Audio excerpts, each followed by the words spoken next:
evolution by natural selection. This is an idea that has been sought after since the dawn of human thought.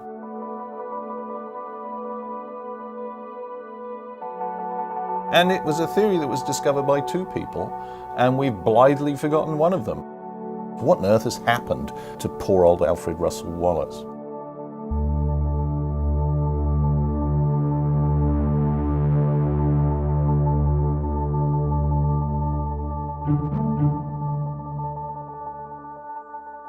Alfred Russel Wallace was born in 1823 in a small cottage by the banks of the River Usk in Wales. And he works with his brother, and they're surveying the British countryside. He becomes interested in plants, and this is Britain. There's not even that much to become interested in. I say that with a certain amount of national pride. And in 1844, he meets Henry Walter Bates.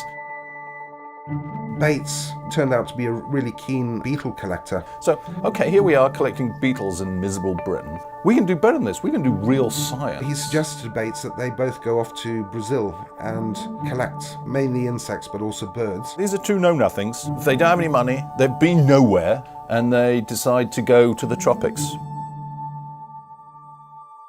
I mean, this is the equivalent today of going to Mars. It's just so unimaginably bold. They headed off to Brazil, worked together for a while, and then decided to split up and concentrate on different areas of the Amazon. Wallace was the modern equivalent of a backpacker. Basically traveling by himself, he's dependent upon local help, everything's stuffed into a dugout canoe, and yet he's trying to do science. And collecting stuff, which is the worst kind of science to do under those circumstances, because you're just accumulating enormous amounts of stuff. Spider monkeys, toucans, parrots, fantastic, gaudy things. So he has this vision. He's going to walk into a London scientific salon with a toucan on his arm. He's not going to be a nobody, he's going to be a somebody. What happened next was that 26 days into the voyage, when the ship was kind of in the middle of the Atlantic, it caught fire. Ship's on fire, it's going up like a tinderbox. And they watched the ship sink. Wallace got to visualize the collections which he'd nearly died for, those living animals, those pets that were his passport to the big time. He watches everything go up, literally, in flames. 10 days later, they were very luckily rescued by an old leaky ship that was going back to England. And he writes this poignant letter, as one would. It's nice to be back, I'm never going to see again. But if he wants to realize that ambition to become, quote, a scientist, he's got to do it again. Wallace decided, where next? He's off again, this time to Southeast Asia. He collected an astonishing total of 126,000 specimens of natural history, and out of all the specimens he collected, several thousand were new to science. He's doing the backpacker thing again. He's struggling to survive. He's getting attacked by insects. His specimens keep getting stolen by dogs.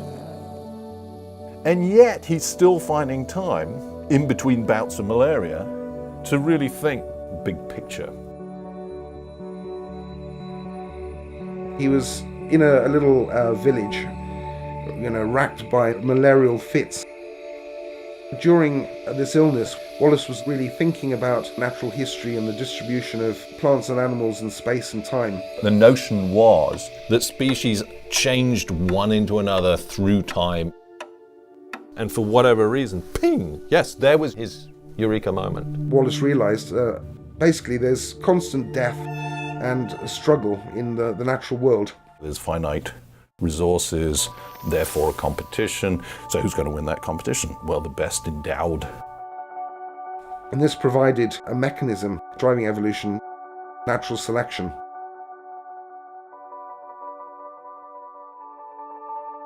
If you want a eureka moment, that's pretty eureka-y. Famously, As soon as he's capable of holding a pen, he writes out his manuscript. Because he knew that Charles Darwin was interested in evolution, he posted the scientific essay off to Darwin. When Darwin opened Wallace's essay and started to read it, he was absolutely shocked. Darwin wrote, Wallace could have seen one of my manuscript and used its chapter headings as his topic sentences. Darwin cobbles together a set of notes to be presented alongside Wallace's.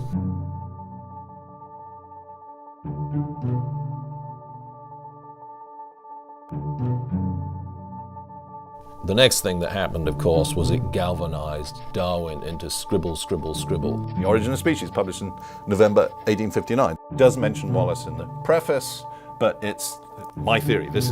Here it is. And look, to a certain extent, fair enough. He's been working on this for a long time. Does Wallace go through and count the number of times he's referred to? Does Wallace get excuse me? No. Wallace loves the book, says, no, God, look, Darwin knows so much, I couldn't have done this.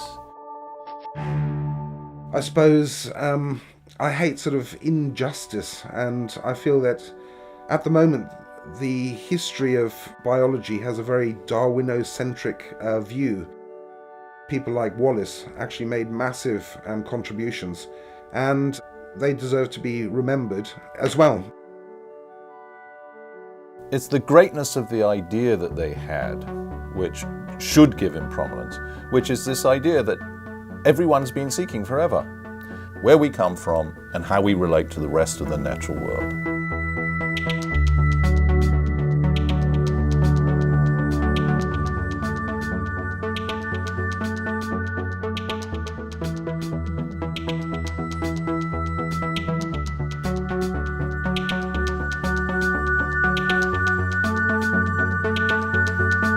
Wallace isn't just a one-trick pony, as we say in Britain. He's actually important for a lot of ideas that he came up with on a wide range of subjects.